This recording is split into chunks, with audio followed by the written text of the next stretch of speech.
夜里，江雪宁专程煲了汤去见谢薇。她轻解罗裳，撩人地向高座明堂的太师自荐枕席。江雪宁对自己的美貌是有把握的，纵使人道谢薇有圣人之风，她也不信她会不动心。谢薇请她自重。江雪宁回到宁安宫，看到的是谢薇差人送去的一把匕首。江雪慧的结局，江雪宁本是江伯由正妻孟氏所出，从小被妾室婉娘调包在乡间养大。婉娘是个有脾气的人，她被孟氏赶出府后，田庄上的人都欺负她和江雪宁。江雪宁很害怕，但孟氏每次都会从屋里走出来，站在屋檐下笑着一句一句骂回去。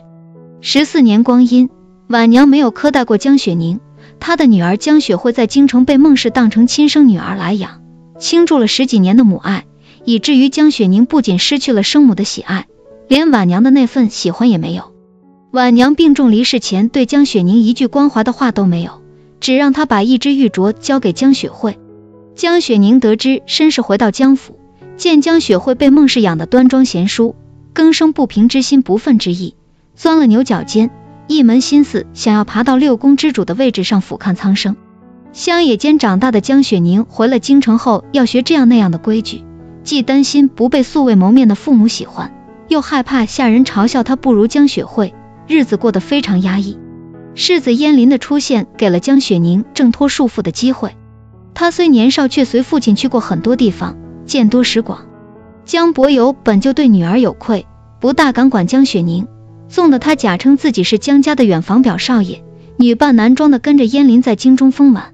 燕林给了江雪宁从未得到过的爱，对她的要求，她只要能做到，从来都是一味的满足。但是江雪宁志不在此，她的目标是入主属于皇后的宁安宫。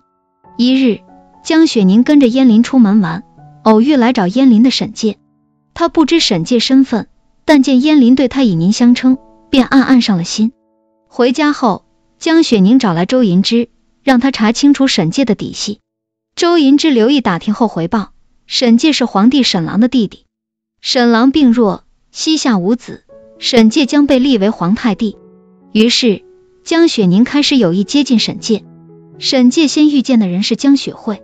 那日沈介约了燕林，骑马前去时经了江雪慧的车驾，好不容易拉住马，沈介以为江雪慧要追究，没曾想车里伸出一只纤纤细手，递来一方绣帕，笑着让他擦擦溅了泥点的脸。江雪宁无意中得知后，想方设法的阻挠江雪慧参与选妃，自己却拿了江雪慧的绣帕去见未来的皇帝沈介。江雪慧明知江雪宁抢了自己的姻缘，却从未发作，遵从父母之命嫁给了一名进士，随夫离开了京城。上一世，江雪宁忙于宫斗，等后来她想起旧日种种要寻婉娘遗物时，却是再也寻不着了。这一世，江雪宁在王妈妈那里找到了婉娘的玉镯。王妈妈原在孟氏身边侍候，却不是最得器重的几个仆妇之一。4年前，王妈妈奉命去接江雪宁回府，她料定江雪宁年纪小，见识浅，一定会惶惶不安，所以在路上对江雪宁百般讨好，回府后又投其所好的欺负江雪慧。果然，江雪宁从孟氏那里要走了王妈妈，从此她房里大大小小的事情都归王妈妈管。王妈妈欺负江雪宁，对自己东西没数，手脚不干净。这一世，江雪宁拿回玉镯后不再贪慕权势，有意成全江雪慧和沈介。上一世，江雪宁嫉妒江雪慧，抢了她进宫伴读的资格，却遭到长公主沈芷依百般刁难。这一世，江雪宁自觉应该远离宫廷，不想还是碰到了沈芷依。20年前凭南王谋逆，沈芷依眼旁落了疤，平时总是遮遮掩掩的。江雪宁见了，为她绘制落英妆，解开了她的心结。沈郎下旨为沈芷依择选伴读，江雪宁吸取教训，将机会让给了江雪慧。谁知燕林以为江雪宁想要见识宫廷生活，让沈芷依把江雪宁加进伴读名单。沈芷依磨了沈郎好久，把江雪慧的名字改成了江雪宁。沈芷依喜欢一个人，便会无所顾忌的对他好。他想江雪宁长留宫中与他相伴，有意撮合江雪宁和沈介。江雪宁自是不愿，第2日说自己想江雪慧了。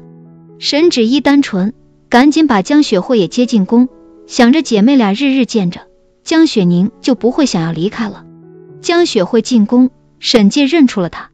选妃时，沈介想选曾令自己心动的江雪慧，谁知表妹薛淑站在太后旁边，一口一句圣上说，不同意沈介选江雪慧。沈介不敢顶撞，心里不高兴，索性将封妃的玉环递给了江雪慧旁边的方妙。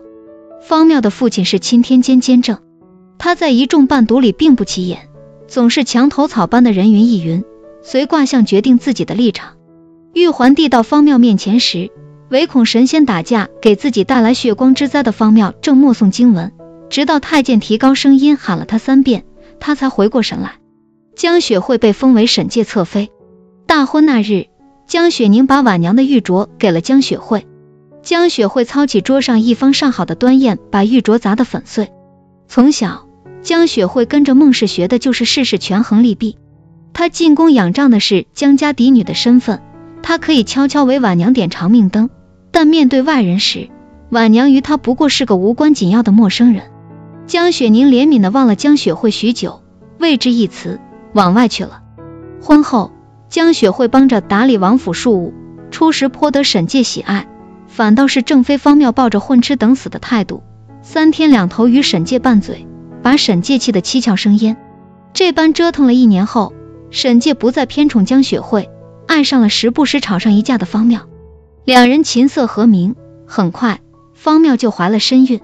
谢薇为何不上江雪宁的床上一事，江雪宁把周银之介绍给燕林，却不知想要出人头地的周银之已奉了定国公薛远的命，要把与平南王勾结的罪名扣到永义侯叶牧头上。燕林行冠礼的前一天，江雪宁琢磨着要送他一把精铁打造的宝剑，谁知半道上误了时辰，他迟到了。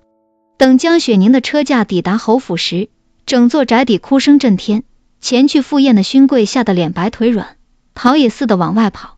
回到家，江雪宁就病了一场。事后，燕氏被抄家灭族，流放千里。燕牧刚到流放之地，就因湿热天气引发旧伤而亡。永义侯府出事后，江雪宁如愿以偿嫁给了沈介。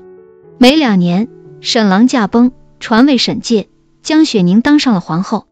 新婚燕尔，江雪宁和沈介如胶似漆，轻而易举便哄得他不愿离开自己。入主宁安宫后，江雪宁为了坐稳后位，与贵妃薛淑争来斗去。薛淑是定国公府的大小姐，薛远曾与燕氏联姻，彼时薛太后还是皇后，弟弟薛远袭爵，薛太后说媒，让他娶了燕牧的姐姐燕敏。不久，燕敏诞下一子，取名薛定妃。20年前，平南王的精兵杀入京城，因为没见着薛太后和沈郎的踪迹而大开杀戒，300忠魂惨死，其中就有为了燕氏安危，被薛太后胁迫着去替死的薛定妃。平南王救了薛定妃。大雪漫天，薛定妃看着野猫啃食骸骨，年仅7岁的她得了离魂症，即使20年后以谢薇的身份卷土重来，她还是怕雪又怕猫。